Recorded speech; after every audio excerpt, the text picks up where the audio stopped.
Ted Lindsay, one of the Detroit Red Wings' all-time greats, died on Monday, March 4, 2019. He was 93. Toronto Maple Leafs president and former Red Wings player Brendan Shanahan said it well, "We used to walk by this photo in Olympia room at Joe Louis Arena every day. It served as inspiration and brought many of Ted's stories to life. If they play pickup hockey in heaven, I'd like to think everyone is nervously doing up their chin straps today. You were a giant, Ted."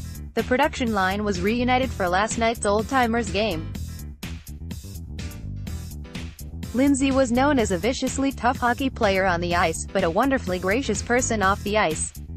He gained his nickname, Terrible Ted, because, in his day, he was a physical force. In fact, Lindsay was one of hockey's great enforcers and villains, if you weren't a Red Wings fan.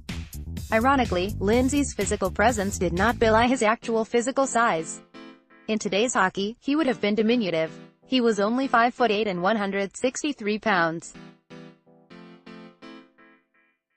But my, was he a fierce competitor. Lindsay's Red Wings legacy. April 16, 1954, Detroit Red Wings captain Ted Lindsay hugs the Stanley Cup after his team defeated the Montreal Canadiens 4-3 in a sudden death extra period to win the Stanley Cup Finals. In Detroit AP photo file, Lindsay spent 14 of his 17 seasons with the Red Wings, and he helped the team win 4 Stanley Cups.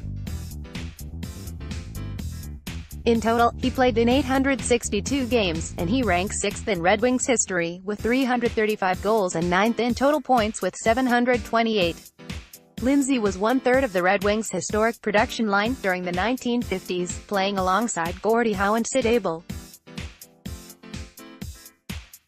In 1966, Lindsay was inducted into the Hockey Hall of Fame. His number 7 is one of only 8 jerseys hanging from the rafters at Little Caesars Arena. Lindsay and teammate Howe played a violent style of hockey. As a result, the duo was hated by opposing teams and their fans. One iconic Lindsay story occurred during the 1956 Stanley Cup playoffs, when the Toronto Maple Leafs-Red Wings rivalry was at its peak.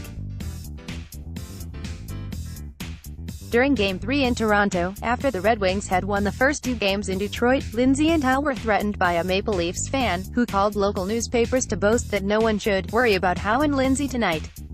"I'm going to shoot them." It didn't scare Lindsay nor Howe, but it did scare Howe's mother, who heard of the threat back home in Saskatchewan.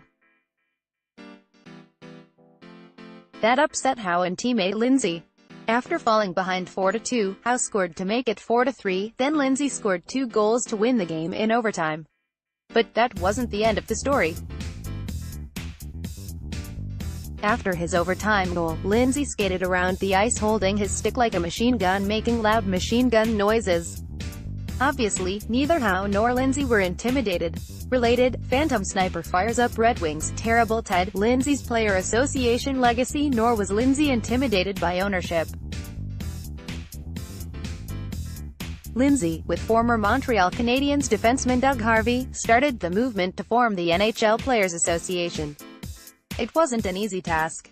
Lindsay filed an antitrust lawsuit against NHL owners in the 1950s, but he stood firm that he didn't want to change hockey.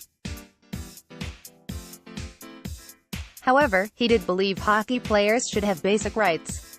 Lindsay's support for players' rights prompted Red Wings coach and general manager Jack Adams to strip him of his captaincy and trade him to the Chicago Blackhawks in 1957, the season after he collected a career-high 85 points.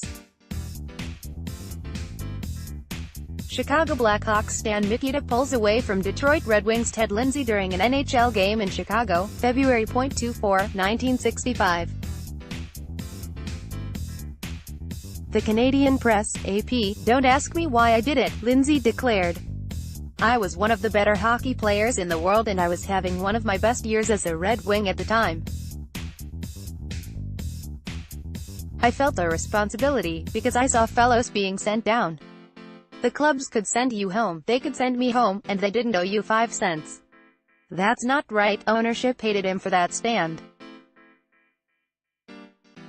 That his own coach and general manager would weaken his own team by trading Lindsay to the Blackhawks shows the level of disdain and fear management had for a players' union. current Red Wings senior vice president and alternate governor Jimmy DeVellano noted, Lindsay never wanted to get traded to Chicago. In 1957, he was shuffled off to a poor team because he had the audacity to try to unionize the players. DeVellano added, in those days, teams were run by dictatorship. You did what the general manager told you to do. Jack Adams ruled the roost. Ted was never comfortable in Chicago because he was a Red Wing at heart. According to a YouTube video tribute to Lindsay, the trade broke his heart. But he persisted, and the NHLPA was formed. In 2010, the NHLPA named its MVP trophy after Lindsay. Lindsay confessed, "I've never had a greater day in my life," about the award. He believed it was a beautiful thing, because the players voted for it themselves. Lindsay noted, "I'm very honored that they, players, are the ones who decide who wins my trophy. There are no politics involved. It tells you the whole story. Whoever wins it is entitled to it." Related, NHL News. Thank you Mr. Lindsay for caring about the players. Lindsay's legacy with other players. Fortunately, Lindsay was able to return to his beloved Red Wings.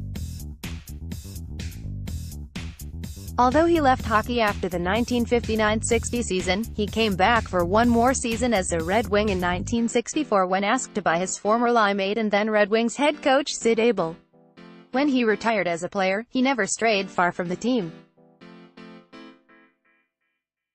He became a TV commentator for a while, and became Red Wings general manager from 1977 to 1980 and interim coach in 1980-81.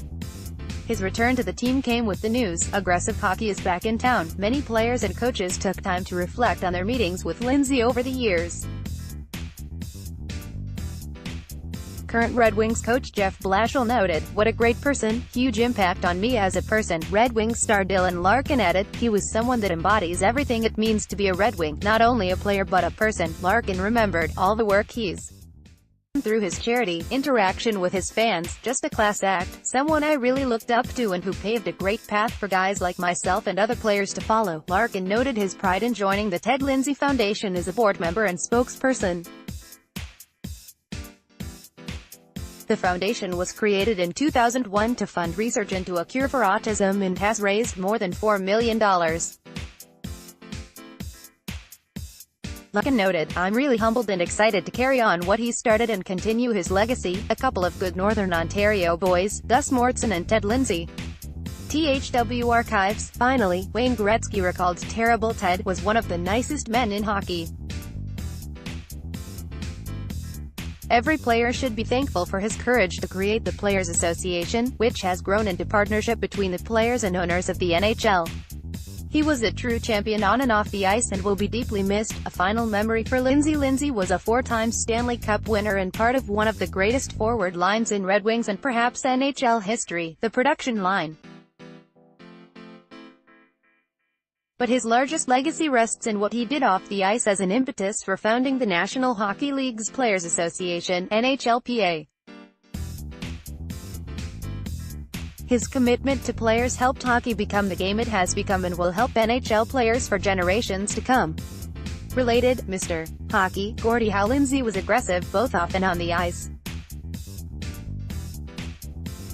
His statue resides in the concourse of Little Caesars Arena, and his jersey hangs in the arena's rafters. He will be remembered and appreciated. Hall of Famer Al MacInnis wraps up Lindsay's contribution simply, "Had the pleasure of meeting Mr. Lindsay last summer at the Hockey Hall of Fame. His contributions to the game, and to us as players, were beyond measure.